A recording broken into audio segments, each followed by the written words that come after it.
Hello guys, welcome back to Bong's kitchen. আমি আবারও চলে এসেছি একটা নতুন ভিডিও নিয়ে। আজকে বানাবো ছোটো ছোটো কিউট গোলাপ জামুন। তাহলে চলো বেশি না বকে শুরু করা যাক। প্রথমে নিয়েছি ব্রেডগুলোকে আমি চারিদিক কেটে নেওয়ার পর সেটাকে পিস পিস করে কেটে নেব। কেটে নেওয়ার পর একটা নিয়ে নেবো বাটি, তার মধ্যে ব্রেডের টুকরোগুলোকে দিয়ে দিব।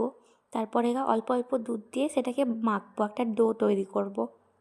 ডো তৈরি হয়ে যাওয়ার পর সেটাকে আমি ছোট ছোট করে বল করে নেব, কারণ আমি কিউট করতে চেয়েছিলাম, সেজন্য আমি ছোট ছোট নিয়েছি। সব বল বানানোর ডান। এবার আমি একটা কড়াই নিয়েছি, কড়াইয়ের মধ্যে সাদা তেল দিয়ে দিয়েছি, দিয়ে একটা একটা করে বলগুলো ছেড়ে দেবো। দেখা গোল্ডেন ব্রাউন হওয়া পর্যন্ত আমি সবগুলোকে ভেজে নেব, একদম লাল লাল করে। হ্যাঁ, আমার একটু লেগে যাচ্ছিলো, তোমাদের লাগবে নাকি আমি জানি না, আমার কিছু হয়তো ভুল হয়েছিল, হয়তো সবারই লাগে, এটা একটু একটু লেগে গেছিলো।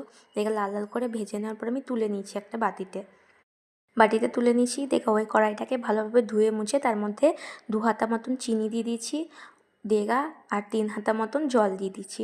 জল দিয়ে ভালোভাবে নাড়াচাড়া করব।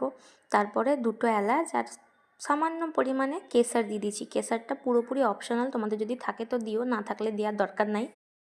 সেটা যখন একটা ঠিক কোয়ান্টিটিতে হয়ে যাবে তখনকার দেখবে হাতে নিয়ে যে চ্যাট করছে নাকি, চ্যাট করলে পারে সেটাকে নামিয়ে নিতে হবে। বলে সার্ভ করে এনজয় আর মিনি গোলাপজাম। আজকের জন্য এটুকুই, দেখাবে নেক্সট ভিডিওতে। টাটা।